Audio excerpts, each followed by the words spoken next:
first saw the film back at TIFF and the crowd was really into it. How has the crowds been ever since? The same and more. No, it's been great. It's been like every screening seems like a party, which is the way we Mhm. like it. Enjoying themselves, and it's been great. Do you remember what it was like that first time with an audience? Great. Well, we did some Yeah. testing early on, so we kind of knew ish what was going on. But what was great about TIFF, it was the first time we had a mixed audience. It was the first time that it was not the core audience that we made the movie for, and it was a great test of whether this had some, what we call crossover appeal Right. or accessibility outside of the culture. And it played like gangbusters. So that was kind of like our real first test, even with the beach ball bouncing around the audience. And it kind of just proved to us something that I think we felt is that this is kind of a crowd pleasing Kind of like an event movie. Yeah. Definitely. How did the short film cross your desks? How did you get involved with it to begin with? It was kind of getting circulated, and a friend sent it to me because he was like, "This feels like your silly sense of humor." And I watched it, and I was like, "Oh my god, I love this so much!" And it was just really smart and fun and funny, and yeah, but it totally matched like the type of thing that I find funny. So much Mhm. so that I was like, "Who is this person?" Like, so then I just went on a deep dive, and then discovered Dwayne Perkins was in a improv group, and I was like, I just want to know this person and see if I can do something with this short. But yeah, someone just sent it to me because they know I'm silly and that I would appreciate it. And then from there, my manager connected me with Tim's story. Wonderful. And I didn't take her call, Yes. but finally did, and then uh, got the opportunity to make the movie. Tim, I believe this is your first genre outing, although it's obviously hilarious. Would you consider doing full-on horror? That's a good question. I think so. This kind of opened up something in me, just something that I didn't actually know I needed, and that was just being. Although I knew a lot of horror and I watch a lot of horror movies, I didn't know how much fun it's to kind of manipulate the audience like that. And I had a lot of fun. So I definitely think this is something I'm going to revisit. And whether it's a full on horror, I'm open to it. If it's the right thing, Yeah. although I love, the combination of the comedy and the horror, I'm very open to trying a full on horror movie. Tracy, how about you? I think so. It would have to be commercial and not be like totally violent and like gratuitously violent because I don't really Mhm. like get off on that. But like I, if it was something that I still felt like could draw a big crowd and it wasn't too dark, I would absolutely do it. So, like And horror movies with superheroes. yes, Yeah. exactly. Maybe a ship sinking. Right. Yes.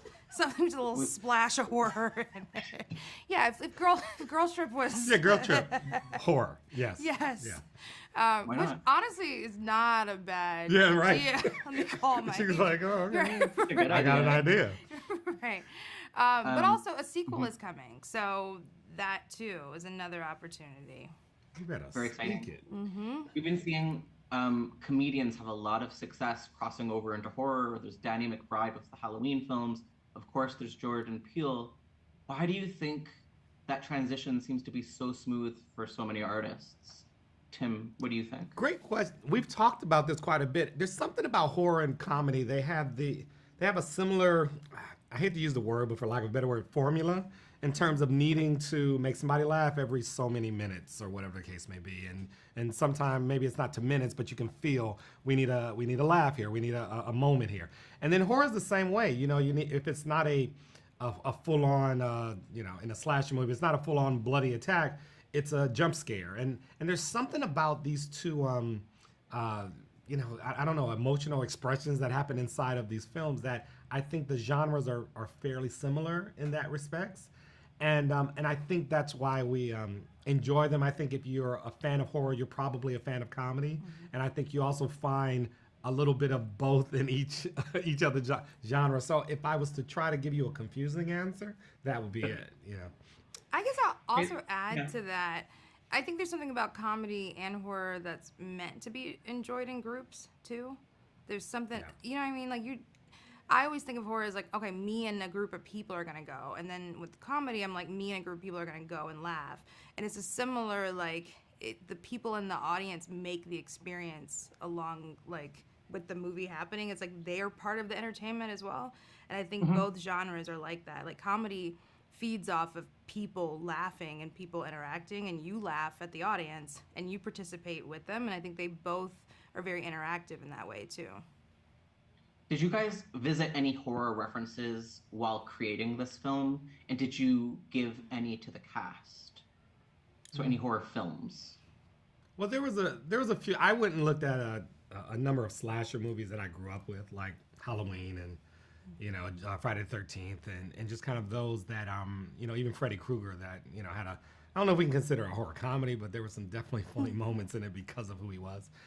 So I looked at some of those things, and I know Tracy had other films that she used as an expression. Yeah, I think tonally, Scream was probably the closest we could find. But even then, I wouldn't say the comedy is like hard comedy there, but Mhm. like it's still a fun horror. And then we also looked at Saw because of the villain and like how he was kind of playing games with them, and they weren't really aware of why the game was happening and why they were like all assembled in this place. Um, Also, Cabin in the Woods. I always forget my references every time. But oh, and Scary Movie, I have to say, because it just was so successful and it was really funny.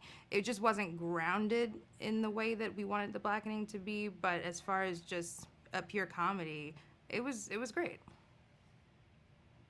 Was music a part of the creative process for you, Tracy? No, not for this because we couldn't afford anything. So Okay. That is the truth. I let my dreams die on this Oh, project. and Sorry. Tim, what about you? Even just in the creative process, how does music play a role? If You- it does? Sorry. Such a great answer. Look, I always have to give some idea to the music. It was more of, I didn't know we'd be able to afford a score. So I kind of thought about those kind of things when it came to needle drops and anything else like that.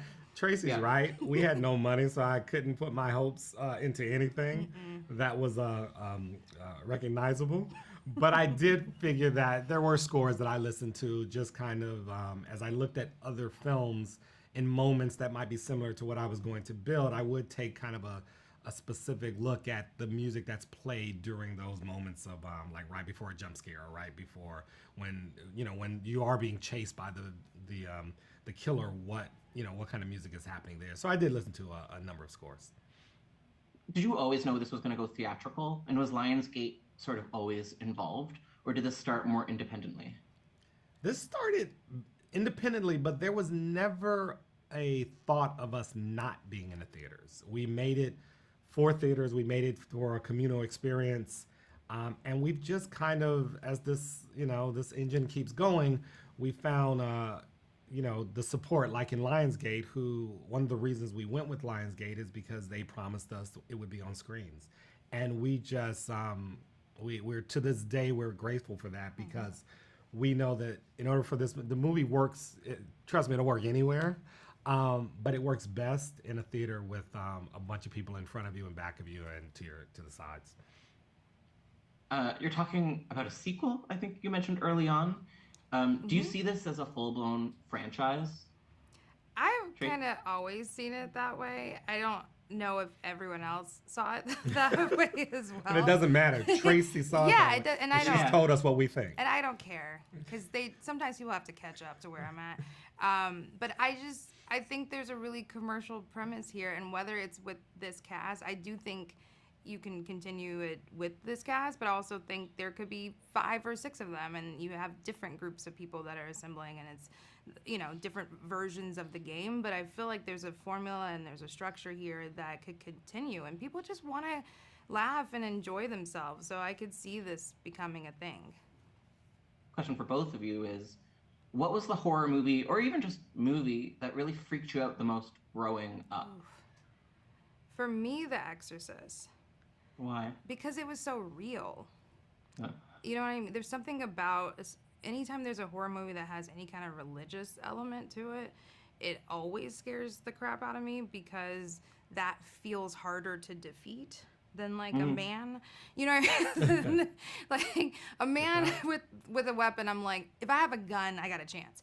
I don't have a chance against a demon. You know what I mean? Like just spirits and stuff. I'm like, well, that sucks. Like that's a bigger enemy and it's supernatural and that type of stuff like really like gets to me. But slasher stuff doesn't because I'm like, these are people. They're a little superhuman, you know, in horror movies. They like never seem to die, but it's still less scary to me than like The Exorcist.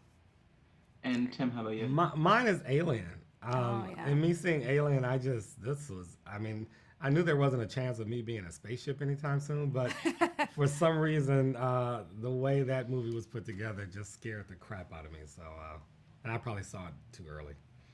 Great answers. Well, congrats on the film. I loved it. I'm excited to see how people respond. Thank you. Yay, thank you. Bye, guys. Bye.